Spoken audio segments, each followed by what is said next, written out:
And then you discover 1,000 little things you love about the city. Whether you're a true foodie or someone who will eat whatever's placed in front of them, here are the top 10 most famous restaurants in America. What kind of restaurant? Oceana Grill. Is that for us? That's for us. The whole line's for us? Dubbed one of the best restaurants in New Orleans, the Oceana Grill is a must-visit for any foodie. Located in the heart of the French Quarter, this all-day breakfast establishment's claim to fame is its world-famous crab cakes that are apparently to die for. Oceana Grill also features some of the finest Creole and Cajun dishes in New Orleans, such as a decadent seafood omelet, loaded fried shrimp po' boy, award-winning gumbo, and fresh Gulf oysters. A quick and hospitable staff awaits your arrival at Oceana Grill for an entertaining evening out. But perhaps one of the most interesting things about this restaurant is the fact that it was once featured on Kitchen Nightmares hosted by Gordon Ramsay. You know, the show in which he goes to restaurants and works with the owners to fix the place up? Of course, because this is reality television and because it's hosted by Gordon Ramsay, there was plenty of drama, swearing, and yelling. Enough is enough. We cannot continue serving food like this. However, the drama shown on screen wasn't always justified, according to the restaurant. Oceana Grill ended up suing Ramsay and the show's producers not once, but twice. Once to stop the episode from airing, and the other for defamation after the infamous Ramsay vomiting because of shrimp clips started circling the internet. Ramsay claimed that the renowned gumbo was disgusting, which greatly affected the restaurant's reputation. But today, it's considered one of America's best restaurants, so we can say that Oceana Grill ended up getting the justice it deserved. Woohoo! Louis' Lunch. Kip Maruch swears that Bob serves the best burger he's ever eaten. This place is so good, it basically invented hamburgers. No, seriously, Louis' Lunch claims to be the birthplace of the hamburger. While there are plenty of other establishments that have made the same claim, this is the only one whose claim is supported by the Library of Congress. Let that sink in for a moment. Louis' Lunch was established in 1895 by Louis Lasson, a blacksmith by trade and preacher by vocation. In 1886, he immigrated from Denmark to New Haven, where he became a food peddler. Eventually, instead of selling ingredients like eggs and butter, he started selling lunch items like sandwiches. I want McDonald's hamburgers. According to Louis' Lunch, the first hamburger was created in 1900, a whopping 15 years after Lasson had started his business. A hurried customer had asked for lunch to go, allegedly proclaiming, "Louis, I'm in a rush. Slap a meat puck between two planks and step on it." And so, like the kind-hearted soul he was, Lasson obliged, and the hot sandwich was born. 17 years later, Louis moved from peddling lunch on the street to a brick building that had once been a tannery. But Louis' Lunch doesn't only sell burgers, no, it also serves some delicious potato salad and pie. The fact that it might be the hamburger's birthplace means that this is one of the most famous restaurants in the United States, and definitely the most famous place in New Haven, Connecticut. The best. The best. The Pink Door. Hey, Seattle! The pink door is open! The Pink Door opened up in 1981, and though it's hidden away in an alley, it wasn't originally intended to be a secret. Okay, secret. The founder, Jackie Roberts, actually intended for there to be a bright pink neon sign, but unfortunately that idea was shot down because it was said to be a potential disturbance to residents facing the alley. So she decided not to have any sign at all, which only made it even more exclusive. The original idea for the restaurant came when Jackie was prepping a catering event inside the building, which was once a music shop, then a woodworking shop, and then a bingo hall. While working, Jackie spotted a small door leading to the alley. She opened it and immediately knew that she wanted her restaurant to be located right there. 40 years later, and the restaurant is still up and running. But the thing that makes this restaurant so special isn't the food, although the food is pretty darn tasty. It's the fact that a table here comes with dinner and a show. The dining room is full of sequined aerialists, wowing customers with their moves on hammocks, hoops, and swings. For those of you who like to dine in the morning, there's a tarot card reader on site to answer any questions you might have. Then, in the evening, the bar and lounge become a cabaret where bands and burlesque performers take the stage. The Pink Door is widely known as a Seattle classic, and if you're ever in the area, you should definitely swing by. Everybody's moving to Seattle. It's the pesto of cities. So?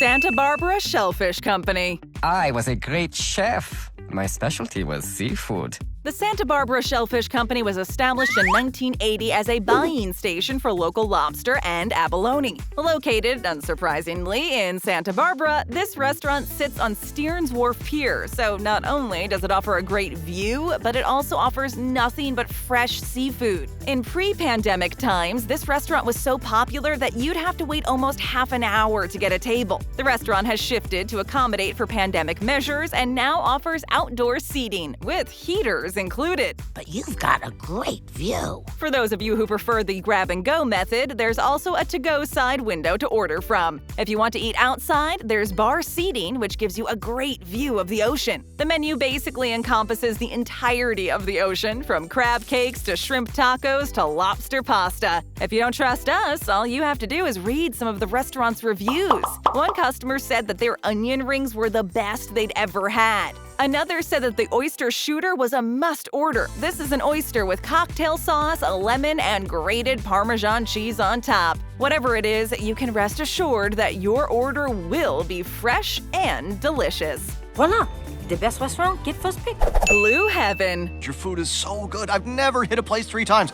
Blue Heaven was opened by 2 self-proclaimed free spirits, Sue-Ann and Richard, an artist and a writer. On September 19, 1992, they cooked up and served black beans, rice, and fish to their very first customers, who were seated on the painted picnic tables under the tropical almond tree that sits in the dining area of the restaurant. The restaurant is housed in a building that's now over 100 years old. Wow! Blue Heaven got off to a shaky start. Day after day, Sue-Ann and Richard were seeing only little sales. But after Richard's brother, Dan, a chef, came to help out, things swiftly started to look up. Today, the restaurant is one of the spots that make Key West so special. It features a whimsical atmosphere complete with canopies of tropical foliage and improvised art. It's also one of Key West's best brunch spots with a vegan-friendly menu and straight-from-the-dock seafood. Local favorites include anything that is made with lobster, like lobster grilled cheese and lobster benedict. And the best part? Chickens and cats are constantly roaming around the place, making your dining experience a little lighter.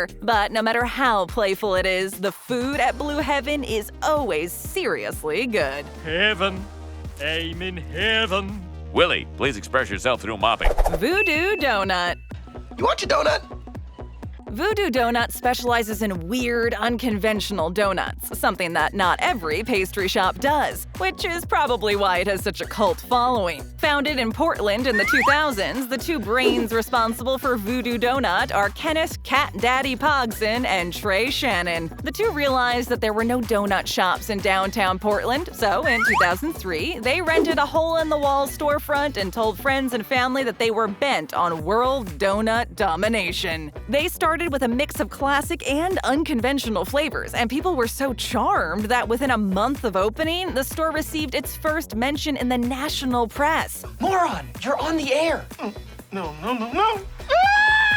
To date, Voodoo Doughnut has been featured on MTV, Good Morning America, The Today Show, The Tonight Show, Wheel of Fortune, Portlandia, and Grimm, among other shows. As of 2020, Voodoo Doughnut has expanded to include 9 locations in 5 states. So why do people love Voodoo Doughnut so much? The simplest answer is that it stands out from the crowd. Why have a classic chocolate donut when you can have one that's covered in Fruit Loops? But while it does have creative donuts, this company has been criticized for being insensitive and marketing itself based on a minority religion. So if you want to grab a bite from there, that's something to keep in mind. I'm going there right after this. The Bluebird Cafe. With food and music. The Bluebird Cafe is a music club in Nashville, Tennessee. It opened in 1982, and people have been pouring in through the doors ever since. The location itself is unsuspecting. It sits in a little strip mall just outside of downtown Nashville. But once you get inside, you enter a world of mood lighting, dark woods, and beautiful acoustics. Before it was made into one of the music spots in Nashville, the Bluebird Cafe was home to a game room, a bar, a pizza parlor, a sewing machine store, and a pharmacy. Talk about versatility. When the founder, Amy Kurland, bought it, she originally intended to turn it into a gourmet restaurant restaurant where patrons would occasionally listen to live music. The thrill of live music without the fear of hearing anything new. So, as an afterthought, she added a stage, not knowing the impact it would have on her future. By March of 1983, one of the Bluebird's regular musicians, Kathy Mattea, had landed a record deal. After that, it became known as one of the best places for up-and-coming musicians to play, and the rest is history. In its time, the Bluebird Cafe has hosted a good number of stars, including Garth Brooks, LeAnn Rimes, Keith Urban, and Taylor Swift. But while it's more famous for its music, that doesn't mean it doesn't have some good food. The Nashville dip and fried chicken mozzarella sandwiches are definitely the stuff of legend. Legend!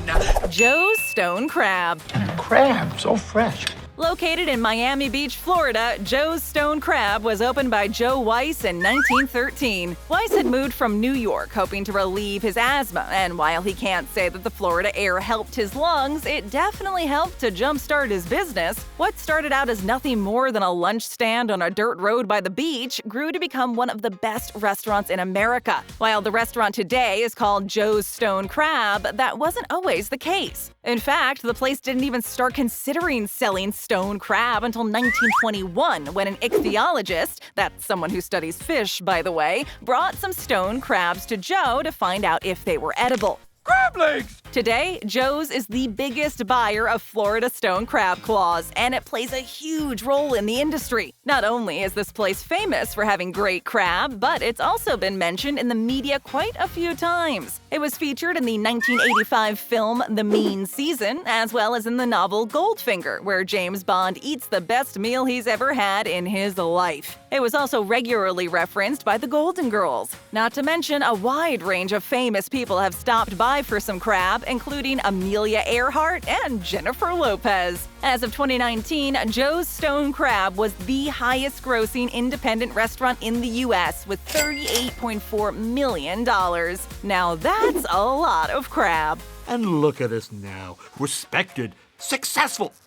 Mon Ami Gabi. Tu as une réservation? I'm sorry, I don't speak. But this is a French restaurant, no? With close to 17,000 TripAdvisor reviews, this warm and welcoming French bistro-style eatery is definitely one of the most popular stops on the Las Vegas Strip. Customers gush over the fantastic views, the wonderful food, and the amazing service. The concept for this restaurant was the result of founder Rich Melman having lunch at a fine dining restaurant by the name of Ambria. He enjoyed the feel of a casual French bistro, and he thought it was something that other people should be able to enjoy too. So, Mon Ami Gabi was created, with the first location opening in the Lincoln Park neighborhood of Chicago, Illinois. Parlez-vous français? Mon Ami Gabi translates to my friend Gabi, the Gabi in question being Gabino Sotolino, a chef that worked with the founder. In 2017, Mon Ami Gabi was listed as one of the top 100 restaurants in the country. The restaurant has grossed $17.2 million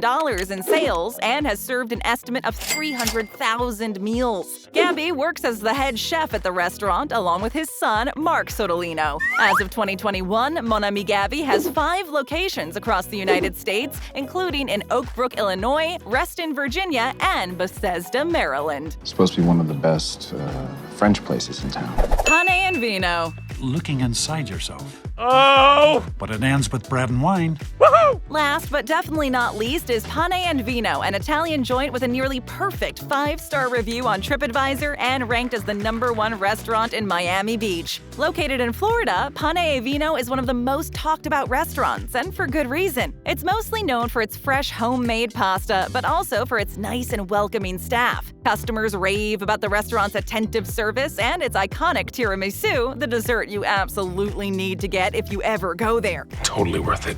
The atmosphere is dark and cozy, with artistic lamps hanging from the ceiling. One reviewer even went as far as to call the place romantic due to the warm people and ambiance. Plus, the owners are always there in case you need anything. Another customer claims that you can watch the chefs preparing the handmade pasta in the front window of the restaurant, adding to the feel of authentic Italian cuisine. The service is friendly, and the food isn't even overpriced. Plus, for anyone with dietary restrictions, boy have we got some good news for you. This restaurant has plenty of vegetarian and gluten-free options, which means that there is something for everyone. 5 vegetarian, 1 vegan. We've got more. Just tap or click for another great video, hit that subscribe button, and ring that bell. And hey, leave us a comment.